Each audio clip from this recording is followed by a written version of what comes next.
Vamos então com notícia do momento. Acontece nesse exato instante, desde as 10 horas da manhã, uma reunião entre o presidente Lula e ministros para fechar o pacote de corte de gastos.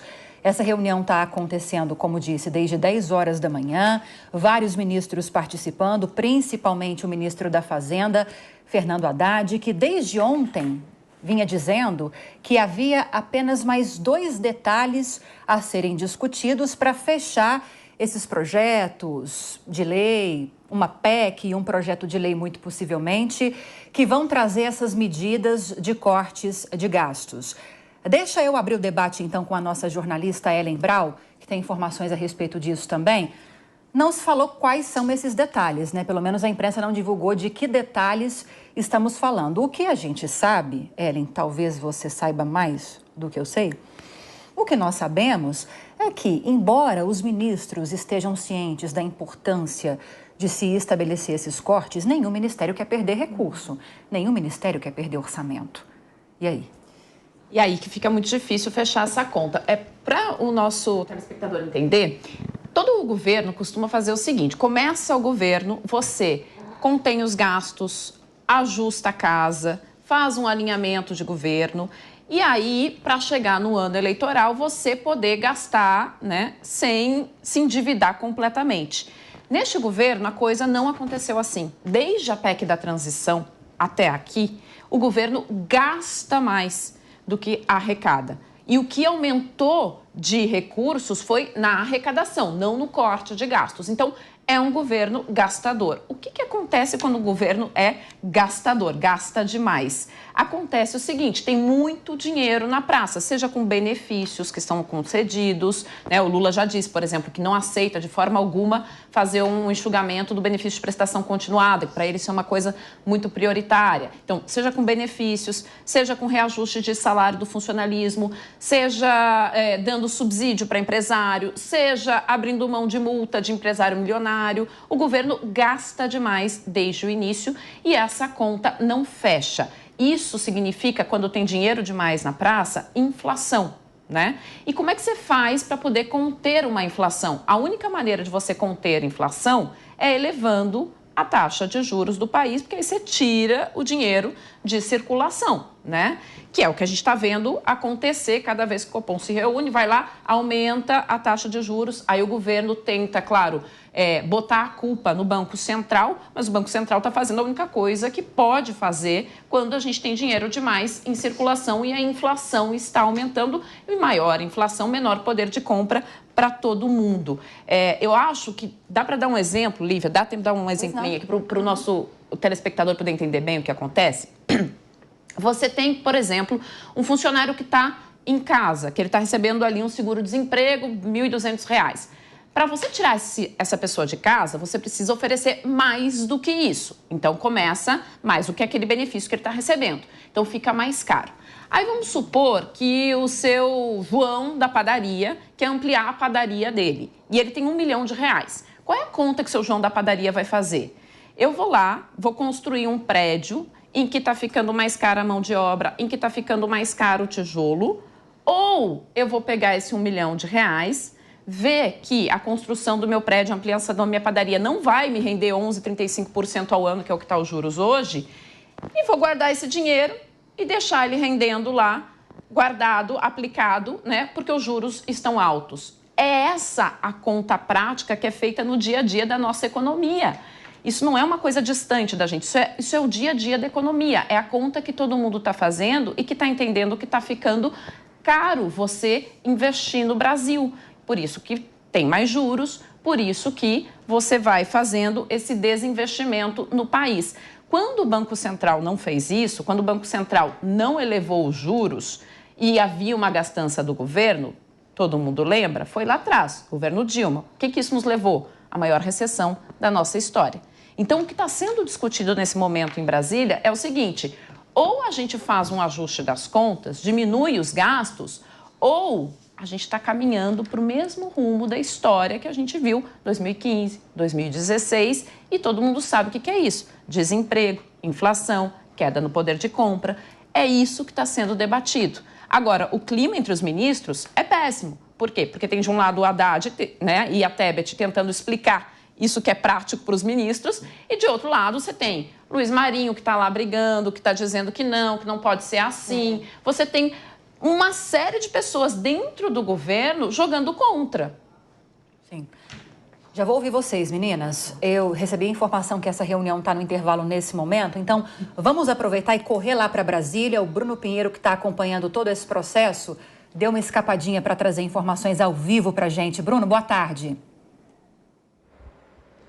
Ótima tarde, Lívia. A você, a quem nos acompanha aqui na Jovem Pan. Essa reunião que iniciou logo cedo, era às 10 da manhã, quando essa reunião iniciou. Por volta de 1 hora teve um intervalo e por volta das 15 horas deverá retomar essa discussão aqui no Palácio do Planalto. O que tem chamado a atenção é que alguns ministros de áreas que são sensíveis, de áreas econômicas também e de áreas com obras e alguns projetos sociais, tem chamado a atenção que não tem como fazer esse corte em projeto social, que é algo muito marcante do governo e que não tem como tirar recurso. Exemplo do ministro Carlos Lupe. Eu cheguei a conversar essa semana com o ministro Lupe. Ele me disse que não tem a expectativa de corte, porque é um plano do governo, é um tipo de comportamento do governo de atender o projeto social e não tem como retirar orçamento ou fazer um tipo de corte nesse ministério. Mas também em obras estruturantes. Lula tem reclamado que o PAC não tem como sofrer um tipo de corte também. Não tem como reduzir esse orçamento de obras que vão ajudar, inclusive, dar visibilidade para a sua gestão. Olhando lá em 2026, já, Lívia, no planejamento de uma eventual reeleição, ficaria muito fácil, ajudaria a imagem do governo essas obras, um lançamento de escola, rodovia e outros mais, institutos. Então, isso tudo, esse recurso que está já dentro da conta, iria ajudar a dar essa luz para o governo também. Ontem o ministro Fernando Haddad chegou a apresentar um clima de otimismo, chegou a comentar também sobre aproveitar essa discussão das emendas do relator, emendas de bancada e colocar dentro do arcabouço fiscal também. Então existe uma conversa no Congresso também para justamente ajustar esse repasse das emendas e colocar dentro do arcabouço fiscal. Agora, o que acontece no Palácio do Planalto? Essa discussão toda numa longa reunião e o anúncio será por parte do presidente Lula. Ele quem vai anunciar qual medida será tomada nos próximos dias em relação a reduzir esse custo, esse gasto, uma espécie de um contingenciamento, que seria um congelamento realmente. Então, aguardar essa reunião acabar, a informação oficial será por parte do presidente da República, que está reunido com diversos ministros. Essa lista oficial não foi divulgada após o início da reunião aqui no Palácio do Planalto. Olivia. Obrigada, Bruno Pinheiro, que segue em Brasília. Daqui a pouco, então, tem essa previsão de retomada dessa reunião a partir das 3 horas da tarde. Qualquer novidade, o Bruno volta com informações para a gente. Vou começar com você, então, agora, mais essa rodada, Priscila, porque o Bruno trouxe a informação sobre o próprio ministro do Trabalho, dizendo que não quer cortar em algumas áreas, não concorda, o próprio presidente também não concorda. E ao longo dessa semana e também da semana anterior, houve até um ruído nesse sentido. Ele foi questionado, o ministro do Trabalho, Luiz Marinho, a respeito de cortes no seguro-desemprego, e disse que não, que isso não está sobre a mesa e que, se estivesse de alguma forma, esse assunto teria chegado até ele. Houve até ameaças, de se demitir, enfim. Queria que você falasse um pouquinho sobre isso para a gente. Boa tarde, Lívia, as nossas colegas aqui de bancada, a nossa audiência. Lívia, realmente, na semana passada nós tivemos aí, a discussão a respeito de onde seria feito esse corte, já que a gente está lidando com despesas que são obrigatórias e, como bem disse aqui a nossa colega, onde vamos tirar? Tem que tirar de algum lugar, porque se gasta mais, obviamente, nós temos prejuízo. E aí o ministro Luiz Marinho disse que, e até concordo com o que ele disse, porque o governo PT ele é mais voltado para a questão ligada ao trabalho, né? Ele disse, olha, não posso tirar dessa esfera do trabalho e da Previdência. Agora, o ministro Carlos Lupe, de igual forma, disse, olha, Previdência, benefício social é a coisa-chave aí do governo, nós não podemos tirar. Então, eu acho que vai acabar mesmo tendo esse corte, Lívia, na área da saúde, na área da educação, que são, de igual forma, extremamente importantes, já que a gente tem aí, né, a saúde como uma problemática de todo e qualquer governo. A gente enfrenta problemas, né? É claro que a gente, nem de longe, nós não somos o pior do mundo, porque SUS a gente tem que enaltecer realmente, mas a saúde e a educação sendo cortadas, se a gente corta a educação, tudo vai também desandando. Então, na verdade, esse imbróglio para ser resolvido, o mais correto seria tirar um pouquinho de cada um, e todo mundo juntar aí, não, olha, no meu você não mexe, no outro não mexe. Lembrando que o ministro Luiz Marinho, quando foi indagado, né, instado a se manifestar sobre esse corte, teria ele dito que poderia, né, sofrer aí ou trazer uma demissão da sua parte se houvesse o corte no seu ministério. E aí a gente precisa lembrar que seguro-desemprego, né, o benefício aí continuado, que são benefícios também assistenciais, vão afetar a população, o que traria uma problemática nesse governo, porque não é uma questão populista, né? Ou um populismo aí envolvendo o governo. Lívia. Agora, Eliana, nessa semana o presidente Lula, não pela primeira vez, mas reforçou esse entendimento, disse que quando a gente fala em educação, a gente não está falando em gastos, a gente fala em investimentos. E ele já deixou bem claro em outras ocasiões que desindexar o orçamento para a saúde e para a educação, que hoje é vinculado à receita, ou seja, a receita cresce e esses orçamentos crescem também, não está sobre a mesa.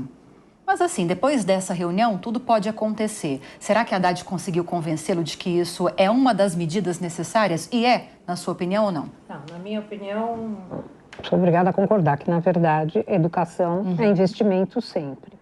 Da última vez, né, nós sabemos disso, foram cortados aí investimentos na pesquisa, na área universitária. Então, realmente, olha, o país só vai para frente com a educação. Não tem jeito, é investimento. Por outro lado, o que eles pegam, né? O que está pegando agora, dizendo que é o grande problema dessa nação? É o auxílio-doença, não é verdade? Ou, além do auxílio-doença, o auxílio para as pessoas que somente terão doenças graves, e aí eu quero frisar o que são doenças graves, que alguém vai ter que dar essa relação, né?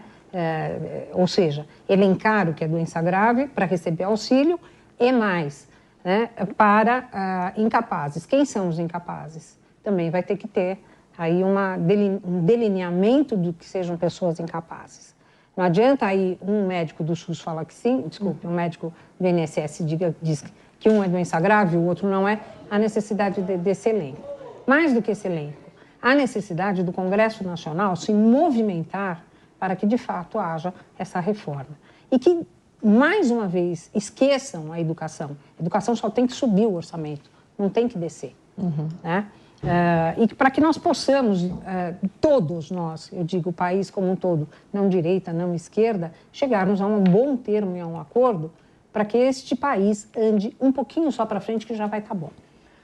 Jaqueline, durante uma entrevista a um veículo de comunicação, o presidente Lula também fez menção a essas medidas que estão sendo discutidas para cortar gastos e ele cobrou do Congresso também a sua parte para ajudar nessa contenção de gastos. E aí ele disse mais ou menos o seguinte, não sei exatamente as palavras, não vou me lembrar agora. O que o Congresso vai fazer para ajudar a cortar gastos em relação a esse volume todo de emendas parlamentares? Esse foi um ponto que ele levantou. Outra questão que ele falou também foi sobre os subsídios. O volume de subsídios hoje que são pagos para vários setores. Sim. São bilhões e bilhões de reais. Realmente são benefícios ou subsídios, que são benefícios, né? Tributários, mas são subsídios que devem continuar a ser pagos para todos esses setores? Porque, segundo ele, quando se fala em cortar gastos, acaba caindo no colo daquele mais vulnerável. Você desindexar benefício previdenciário, o que seria o quê? Hoje em dia, a aposentadoria, ela cresce conforme o valor do salário mínimo, é indexada ao salário mínimo. Se você faz com que isso não aconteça mais, você não permite essa indexação, o salário mínimo vai crescer ano a ano e não necessariamente a aposentadoria vai crescer. Então, o que ele quis dizer foi o seguinte, por que mexer nesses setores que afetam os mais vulneráveis e não se fala em mexer em setores que poderiam ter esses cortes sem sofrer, talvez, tantos solavancos? Eu acho interessante quando tem uma discussão no qual um governo exige que o Ministério faça uma coisa, o Congresso faça outra, o Poder Executivo pede ao Poder Legislativo que regulamente, e uma situação que deixa a população extremamente vulnerável, porque realmente a Lívia tem toda a razão de falar, o subsídio dos mais pobres afeta diretamente os mais pobres? Lógico que afeta diretamente os mais pobres. E isso causa um temor, porque nós tivemos toda uma, não digo venda, mas toda uma esperança daquele que realmente acreditou nesse governo, um governo um pouco mais em termos de, eu vou cuidar do mais vulnerável, eu vou cuidar daquele que precisa mais, e no fim eu tenho uma incerteza. Então, essa reunião, e qual eu costumo ler, há um desacordo entre os ministros, ninguém quer que mexa na sua pasta, a minha pasta é minha e ninguém vai mexer. É muito difícil de chegar a um consenso. E também exigir de um outro poder que ele tem responsabilidade também não é aceitável. Ellen, quero te ouvir mais uma vez, porque essa discussão é muito séria e precisa ser feita, né? E aí, sem tomar lado de presidente, lado de Congresso Nacional, lado de setores que recebem esses subsídios, acho que foi a Priscila que falou que, de repente, se cada um abrisse mão de parte do recurso, talvez poderia ser algo interessante. Mas, enfim, nós temos hoje mais de 30 milhões de aposentados, cerca de 60% recebem um salário mínimo. Então, quando você mexe, por exemplo, na aposentadoria, você está afetando gravemente a população mais pobre que recebe hoje aposentadoria. Esses recursos, por exemplo, que são direcionados para a saúde e educação e que hoje crescem conforme a receita. Super válidos também esses argumentos de que se a gente não colocar um freio nisso, nunca vai dar para economizar. Porque a receita vai seguir subindo, né? É uma prerrogativa e um princípio do próprio governo, inclusive. Mas aí você afeta a população toda, mas aquela população mais vulnerável que depende do serviço público, principalmente nessas áreas. Então é nesse ponto que eu quero chegar com você.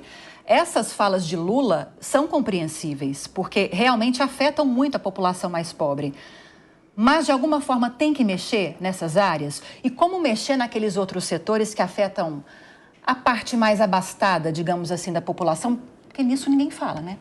Então, Lívia, esse é um assunto tão árido, tão difícil de falar, porque quando a gente fala sério, você não vai ganhar a simpatia da população. O que acontece? Nós não somos a Suécia. Eu queria que a gente pudesse ter escola pública de qualidade para todo mundo, saúde de qualidade para todo mundo, benefício público para todo mundo, para que pudesse ficar em casa, ter uma renda mínima. Quem que não quer isso? Tem alguém aqui na mesa, no país, que não deseja isso, mas nós não somos a Suécia. Nosso dinheiro é restrito, nós somos um país que está envelhecendo antes de enriquecer, nós estamos envelhecendo pobres, né? E todo mundo sabe, na economia, o que é você envelhecer pobre. Então, a gente precisa realmente entender o que é prioridade para o país. O que é prioridade para o país? Por exemplo, concordo com as minhas colegas que educação é a base, que não dá para mexer em educação. Só que assim, nós estamos com menos pessoas nascendo. Faz sentido manter os gastos de educação vinculados a um recebimento mínimo, ao crescimento do recebimento do Estado? Se vai ter menos gente entrando na escola, se vão ter menos alunos para ingressar no sistema educacional brasileiro, né? O nosso sistema educacional brasileiro já é universal. O nosso grande problema hoje é a qualidade, é agora melhorar a qualidade do sistema, né? A gente não investe pouco em educação. A gente investe bastante em educação, né? E nós vamos ter menos pessoas entrando. Agora, a gente tem mais gente envelhecendo. Então, talvez faça mais sentido hoje olhar com mais atenção à saúde, né? Isso sim. Então, a gente precisa começar a pensar nessas coisas. Eu vou dar um exemplo aqui super antipático, e eu sei que é antipático e é difícil e ninguém quer falar, mas a gente precisa discutir. Benefício de prestação continuada é o maior programa social do Brasil. Tá? O benefício de prestação continuada. É aquele benefício que você paga para pessoas que têm algum tipo de dificuldade e que aí não conseguem ingressar no mercado de trabalho. Hoje em dia, o judiciário está concedendo esse benefício para pessoas com transtorno do déficit de atenção e pessoas com transtorno do espectro autista. Acho justíssimo. Mas a gente vai dar conta de pagar para todo mundo que vai ser diagnosticado com estes transtornos, levando em consideração o crescimento disso na nossa sociedade? Nós teremos dinheiro para isso? Aí a nossa população vai ter que discutir a sério, né? Temos e queremos, isso é prioridade. Beleza. Então, em algum outro lugar, nós vamos ter que tirar. Nós vamos ter que tirar de algum outro lugar. O Edouard Louis, que é um autor francês, tem uma frase que eu acho muito bonita, uma reflexão muito bonita, que ele diz assim: para quem discute as políticas públicas, os políticos, a elite, ela é praticamente estética.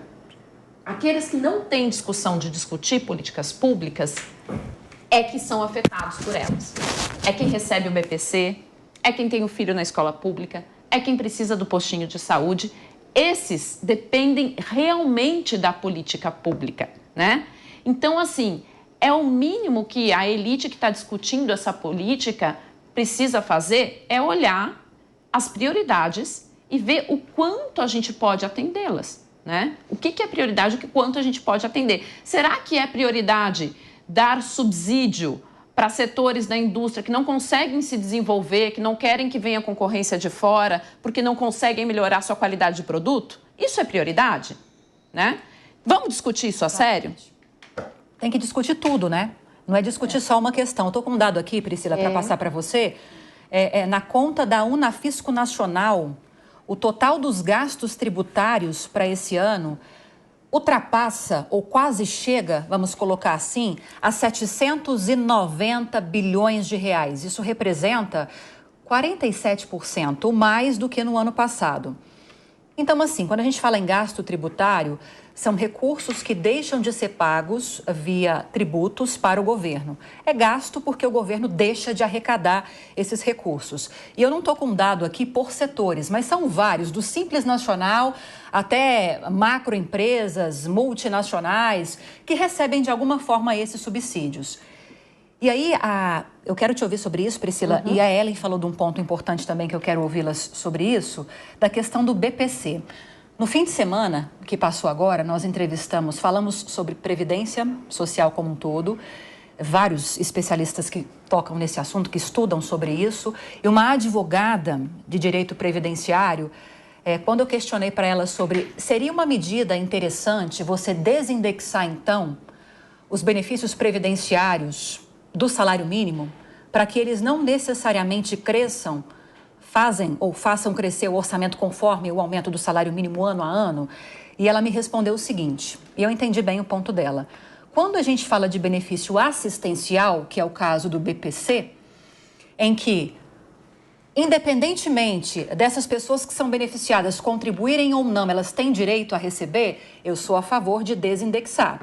Quando a gente fala de benefício previdenciário, que são essas aposentadorias que a pessoa passa a vida pagando, eu não sou a favor de você desindexar. Te passei muita coisa, né? Mas, enfim, se organize. Não, Lívia, o problema todo, quando a gente fala de previdência, a pessoa pagou a vida toda. E eu não estou aqui querendo, né? Obviamente, gente, eu, por exemplo, sou uma pessoa que eu não vou aposentar. A gente tem, né? A gente está vivendo tempos diferentes. Mas, por exemplo, eu sempre falo, meu pai pagou a vida inteira. É justo que essa pessoa que tenha feito o pagamento durante a vida toda, que eu corte o gasto dessa pessoa que, na verdade, ela pagou. Então, eu acho que seria, na minha opinião, tá? Eu não sou economista, longe de mim, mas eu acho que a gente entende um pouquinho da dor das políticas públicas. Seria prudente a gente tirar dessa pessoa que pagou, ou o certo é eu punir aquelas pessoas que estão, né, deixando de fazer o pagamento, trazendo aqui essa questão onerosa de 790 bilhões com as questões tributárias. Então, quando eu falo, por exemplo, de aposentadoria, eu não acho, tá? Ou acho que não seria o ideal a gente mexer nesse ponto do governo. E aí eu vou, né? Eu estou aqui junto com o ministro Carlos Lupe. Embora eu tenha dito há pouco que o certo seria tirar um pouquinho de cada um. Eu acabei de falar isso. Só que, se nós tirássemos um pouco de cada ministério, nós não teríamos, por exemplo, essa briga toda todo mundo fazendo aí, mexendo com seus ovos e não deixando os ovos serem mexidos de alguma maneira. Porém, Lívia, quando a gente fala do benefício assistencial, a gente também tem política pública, porque imagina que essas pessoas que estão sendo beneficiadas, que o nome é esse, né, benefício, imagina que essas pessoas estão sendo beneficiadas de uma maneira e eu vou cortar do nada, sendo que a gente tem problemas, a doutora Eliana aqui trouxe, né, situações ligadas a esse benefício, que são pessoas que precisam. Então, a gente tem que entender que, se precisam, não deveriam ser cortados, estariam dentro aí desse ônus do governo. Agora, toda essa problemática nem é tanto pelo corte, porque gasta mais do que tem. Então, isso aí não é só com o governo. Se eu gastar mais do que eu tenho, eu endivido. Eu vou ficar endividada, concorda com isso ou não? Então, eu acho que tem que ajustar o gasto feito pelo governo. Ajustar o gasto, né, Eliana? Sem aumentar a receita, porque já tem imposto demais aí para a gente pagar. Olha, a primeira coisa que eu vejo ajustar o gasto para mim é trabalhar dentro de uma situação de razoabilidade. Então, vamos lá. Quem controla e como controla, quem são as pessoas aposentadas e se elas existem? Começamos daí. Num segundo momento, Bolsa Família, que quer cortar? Não. Veja quem é que está recebendo e não precisa receber. Porque nós estamos falando de um país continental. Nós estamos falando de milhões de pessoas e de bilhões em termos de dinheiro. Então, eu acho muito necessário, vamos corrigir, começando a corrigir a casa. Né? A casa que eu digo é o governo, internamente. Nós temos funcionários públicos para isso. Ao invés de ficar todo mundo jogando bola um para o outro, né? Fica essa coisa de, o problema não é meu, o problema é seu, o problema não é meu, é seu, o problema é de todo mundo. Todo mundo que eu digo são funcionários públicos que têm obrigação de trabalhar e trabalhar bem, tanto no INSS quanto em relação ao auxílio, esses auxílios que são dados emergenciais, Bolsa Família, qualquer tipo de auxílio. Eu tenho certeza que aí será feita uma grande economia, já começa daí. Por outro lado, vamos olhar, e eu vou olhar com uma crítica horrorosa mesmo, faz parte do meu ser, a história da Lei Rouanet. Desculpe, porque, na verdade, eu não estou dizendo que são todos, mas muitos se prevalecem da Lei Rouanet, fazem 2 apresentações daquilo que chamam de espetáculos e acabou. E aí embolsaram milhões. Então, assim, o espetáculo não fez sucesso. Vamos olhar direito isso aí, porque isso eu posso falar, viu, Lívia? Porque já foi investigado pelo Ministério Público também essas situações, né, de Lei Rouanet que são aplicadas e, ao mesmo tempo, são dadas e, ao mesmo tempo, esta contemplação acaba ficando só no oba-oba, ok? Então, não vale um showzinho só. Essas fraudes existem. Agora, a Eliana falou sobre a existência de fraudes na concessão dos benefícios ligados à Lei Rouanet. Existem fraudes também na concessão do Bolsa Família, do FIES. Enfim, também de benefícios estudantis, FIES. Existem investigações, né, Priscila, que acontecem no âmbito dessa questão, por isso que a gente está levantando aqui. Então, tanto é que dentro dessa medida, ou dessas medidas que estão em discussão, Jaqueline, o governo quer se debruçar sobre formas de deixar mais rigoroso esse processo de concessão desses benefícios, para ter certeza que a pessoa que está pleiteando realmente precisa e tem o direito de receber, e se no momento de receber é ela mesma que está recebendo aquele recurso, porque são 2 coisas diferentes. Você pleitear e ter o direito, e quando chegar o momento de receber, cair na sua conta e não na conta de golpistas. Então, só de frear fraudes já vai ajudar? Não vai resolver, mas vai ajudar, na sua opinião? Tenho certeza. A partir do momento que nós temos uma verificação de quem realmente precisa e está recebendo, existe um rigor, existe... Todas as empresas que nós temos hoje em dia grandes de participação, nós temos o setor do compliance, as estaduais também, que são muito atuantes na verificação das fraudes. Quando eu tenho um rigor, um olhar extremamente específico, olha, esse benefício é para esse tipo, é para essa parcela da sociedade, e realmente essa parcela da sociedade está recebendo, essa parcela só vai se beneficiar. Não tem como. Agora, se eu deixo rolar para todos, olha, não vamos fazer um pente muito fino, porque afinal de contas isso é preconceito, esse rigor, isso dificulta as pessoas a receberem. A partir do momento que eu deixo muito alargado esse benefício para receber, eu vou tirar de quem necessita, eu vou desviar, e aí realmente a fraude não vai ajudar ninguém.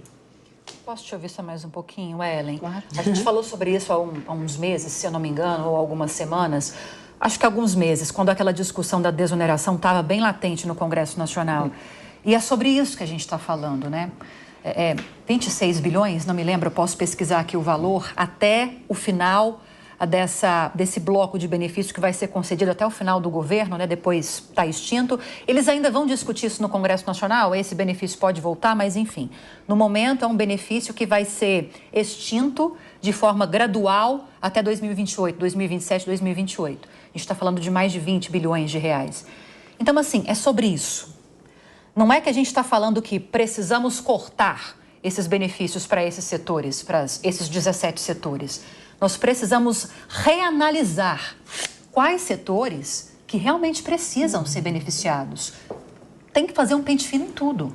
Então, Lívia, tem que fazer um pente fino em tudo e aí tem que parar com essa bobagem de nós contra eles, que é uma bobagem retórica e ideológica, que coloca um nós contra eles que não existe. Porque o que acontece? Não vai adiantar só acabar ou rever a desoneração da folha, subsídio para empresário, abrir mão de multa milionária para empresário. Isso é uma coisa importante. Agora, outra coisa também importante é rever gastos sociais. A gente vai ter que rever e isso não é simpático. Agora, não dá para o governo ficar dizendo o seguinte, não, olha, eu não vou te dar aumento no Bolsa Família porque aquele empresário lá está querendo subsídio, eu preciso dar para ele. Está vendo como ele é mau e eu que sou bonzinho tentando te ajudar não vou conseguir? Não existe isso. A questão é, todos os setores vão ter que passar por ajustes. Desde a saúde, da educação, dos benefícios sociais. E isso não é simpático e isso é duro para uma sociedade pobre, que nem a gente é. Nós somos uma sociedade pobre, né? Até o empresário que também precisa entender que ele não pode se segurar com base em subsídio do governo. Porque ou ele tem competência ou ele não vai poder ficar recebendo só subsídio do governo. Então, todo mundo tem que entrar nessa balança. Todo mundo vai ter que fazer esse sacrifício se a gente quer ter um país um pouquinho mais ajustado e que possa... Porque, assim, a questão não é que o pai da Priscila que contribuiu vai ter um corte de aposentadoria. A questão ninguém mais vai se aposentar. Você que está assistindo aí, você não vai mais se aposentar porque não vai ter dinheiro, acabou, né? É isso. Essa é a questão. Só para fechar a discussão, eu vou usar um exemplo que usaram para me explicar sobre essa questão há pouco tempo, um especialista nessa área. Vamos imaginar um caldeirão gigantesco, que seria o caldeirão previdenciário. Ao longo da vida, os jovens vão contribuindo e enchendo o caldeirão. E aí isso é um movimento contínuo, as pessoas vão enchendo sempre. E não transborda por quê? Porque os aposentados vão retirando. À medida que quem contribui vai enchendo, os aposentados vão tirando. Mas nós estamos caminhando para um envelhecimento da população com mais idosos e menos jovens. Então, daqui para frente, vai ser menos pessoas enchendo o caldeirão e mais pessoas tirando. Dá para saber o que vai acontecer com o tempo. É isso que a Ellen está falando. Não é uma discussão de colocar empresa contra quem recebe benefício. Tem que olhar tudo, colocar tudo sobre a mesa. É isso que os ministros estão fazendo nessa reunião que vai ser retomada agora há pouco.